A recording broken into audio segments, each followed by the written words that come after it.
Poor old Thomas. He made one remark on the spur of the moment, and for 20 centuries he's been branded as Doubting Thomas.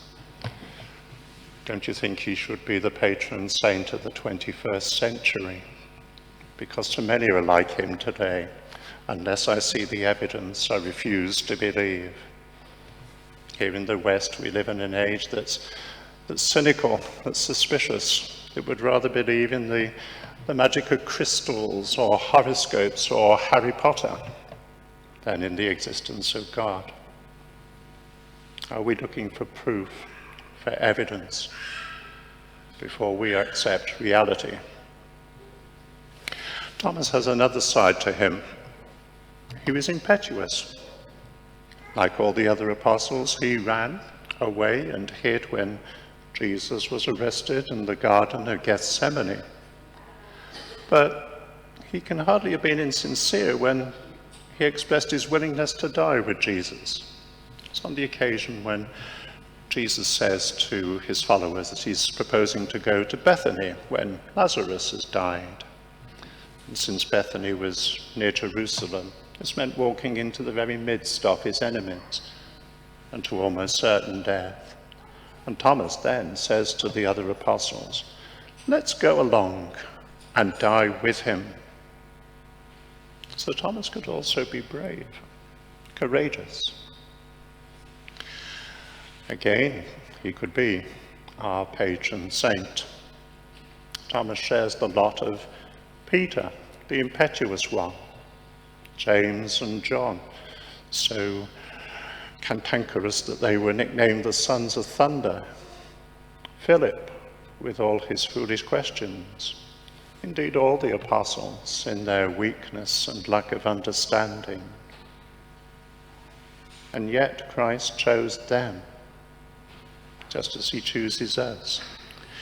Christ didn't pick worthless people, he never does. Their human weakness points up the fact that holiness is a gift of God, not something that we gain by our own efforts. It's given to ordinary men and women with weaknesses, with frailties, with doubts, with hesitations. And it's God himself who gradually transforms the weaknesses into the image of Christ, the courageous, trusting, and loving one. Doubt no longer, but believe. With Thomas, that all happened in an instant. He comes face to face with the living Christ, and he is transformed. And he utters that little phrase, which really could be described as the epitome of our Christian faith. He says to Jesus, "My Lord and my God." My Lord and my God. He calls Jesus my Lord, his master, his teacher, his constant companion and friend. He'd walked the roads of Galilee with him, side by side in camaraderie. He'd learned so much from this man's teaching and example. He'd witnessed the miracles. He'd absorbed the magnetism that drew the people to Jesus. So he accepts and recognizes that this figure in front of him is this same man, Jesus, dead no longer, but alive and vibrant, somehow incredibly risen from the dead. It doesn't stop there. Thomas goes on. My Lord and my God. Jesus is not just a human being, but God, the God to whom he owes his worship, his devotion, to whom he can turn for divine help and inspiration. Again, an impetuous, blind leap of faith, but brave and courageous. And the catalyst that brought this about was Thomas's encounter with Christ, Jesus Christ, true God and true man. Jesus, the Son of God.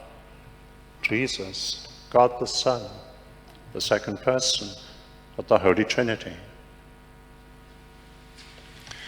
Can Thomas still be our patron saint in this aspect of our lives? Do we have doubts about God, about our family, our friends, our marriage, our work? Would it help if we encountered the risen Christ? Well, we do, constantly. We're members of his body, the church.